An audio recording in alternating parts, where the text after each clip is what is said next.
Welcome student, প্রণতি academy চ্যানেলে তোমাদের সকলকে স্বাগত জানাই। এখন আমি একটি সংস্কৃত গল্প বাংলায় সুন্দরভাবে অনুবাদ করে বুঝিয়ে দিচ্ছি। ভিডিওটি স্কিপ না করে তোমরা শেষ পর্যন্ত দেখো। গল্পটির নাম হলো একতা হি পরম বলম। একতাই হলো শ্রেষ্ঠ বল, মানে শ্রেষ্ঠ শক্তি। কশ্চিৎ কর্ষক পরম তীর্থ নাম গ্রামে অবসৎ। অযুক্ত চিত কশ্চিৎ কর্ষক মানে কৃষক বা চাষী। পরম তীর্থ নামক গ্রামে অবসত বাস করতেন। স বৃদ্ধ সন তস্য পুত্রেভ্য সর্ব বিষয়ং দাতুম ঐচ্ছৎ। সবৃদ্ধ সন কৃষকটি বৃদ্ধ হয়ে তাহার তস্য মানে তাহার পুত্রেভ্য তাহার পুত্রদের সর্ববিষয়ং দাতুম ঐচ্ছৎ সকল বিষয় আশায় মানে বিষয় সম্পত্তি দিতে ইচ্ছা প্রকাশ করলেন। বিষয় লাভায় লুব্ধা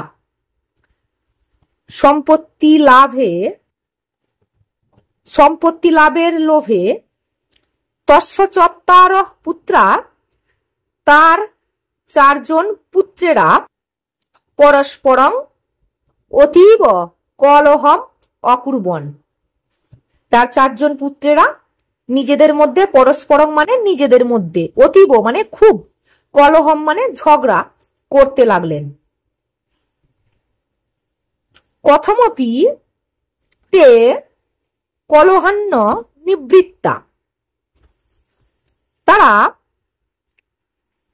কলহ হতে অর্থাৎ ঝগড়া হইতে কখনোই নিবৃত্ত হতো না, মানে সবসময় ঝগড়া করতে লাগলো। বুদ্ধিমান সহ বৃদ্ধ কর্ষক। বুদ্ধিমান সেই বয়স্ক চাষিটি একদা মানে একদিন সর্বান পুত্রান আহুয়, একদিন সকল পুত্রদের আহুয় মানে ডেকে বা ডাকিয়া একং কাষ্ঠখণ্ডানাঙ্গুচ্ছং তেভ্য নিবেদিত বান। এক গুচ্ছ কাষ্ঠখণ্ড তাদেরকে দিল। অবদৎ এবং বলল, বৎসা পুত্র সকল, গুচ্ছম যুক্ত ইমং ভগ্নং কুরুত। এই কাষ্ঠখণ্ড গুচ্ছটি ভাঙত, কিন্তু কোহপি সমর্থ না ভবৎ, সমর্থ ন অভবৎ, কিন্তু কেউই অযুক্ত অপি কহপি, কিন্তু কেউই সমর্থ ন অভবৎ, কেউই সমর্থ হলো না, মানে কেউ এই কাষ্ঠখণ্ড গুচ্ছকে ভাঙতে সমর্থ হলো না, পারলো না। তারপর স মানে সেই কৃষকটি দণ্ডান পৃথক কৃত্যা, লাঠিগুলোকে আলাদা করে তেভ্য একৈকশ দত্তবান, একটা করে দণ্ড তাদেরকে দিল।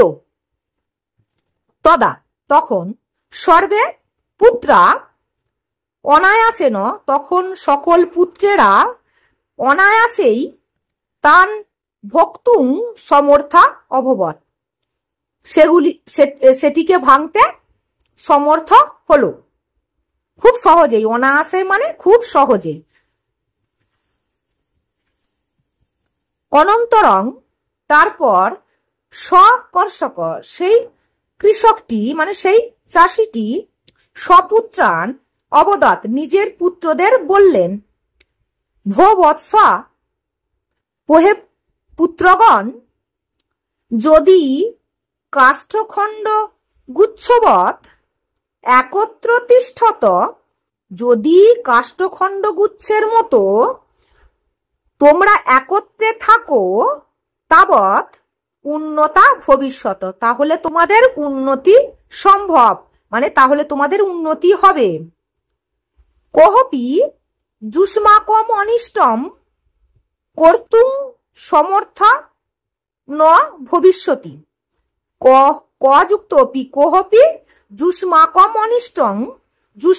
অনিষ্টং কেউই তোমাদের অনিষ্ট করতে, কর্তুম মানে করতে, সমর্থ ন ভবিষ্যতি, কেউ তোমাদের ক্ষতি করতে, অনিষ্ট করতে মানে ক্ষতি করতে পারবে না। যদি ভিন্নমতা কলহপ্রিয়াশ্চ ভবিষ্যত,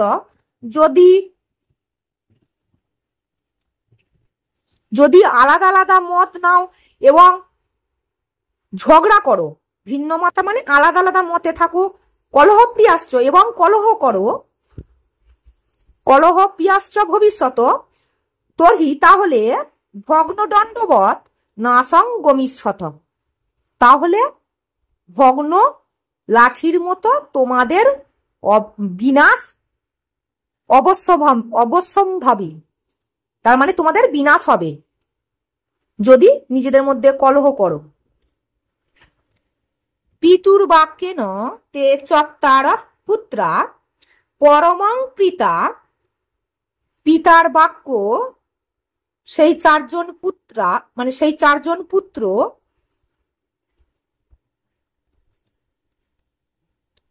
পরমং প্রীতা সন্ত আনন্দিত মনে সর্বে একত্রম অতিষ্ঠৎ, তারা সকলে একত্র মানে একসঙ্গে থাকতে লাগলো, মানে বাস করতে লাগলো। কলহাত নিবৃত্তা তে পরম প্রণয়েন সুখম বসন, ঝগড়া হইতে নিবৃত্ত হয়ে অর্থাৎ ঝগড়া না করে তারা পরম সুখেই বাস করতে লাগলো। নীতিকথা একতা হি পরমং বলম, একতাই হচ্ছে শ্রেষ্ঠ বল। এই একতা কেবলমাত্র পরিবারের ক্ষেত্রে সীমাবদ্ধ নয়, জাতি ধর্ম তথা রাষ্ট্রের পক্ষেও একতা গুরুত্বপূর্ণ ভূমিকা পালন করে। আমরা রাষ্ট্রের সকল মানুষ যদি একত্রে বসবাস করি তাহলে বহিঃশত্রু আক্রমণ করতে পারবে না, তাহলে আমাদের রাষ্ট্রের সুরক্ষা বজায় থাকবে। ভিডিওটি যদি ভালো লেগে থাকে একটা লাইক করবে, বন্ধুদের মাঝে শেয়ার করবে, সাবস্ক্রাইব করে পাশে থাকা বেল আইকনটি প্রেস করে রাখবে। তো চলো, thank you so much for watching this video.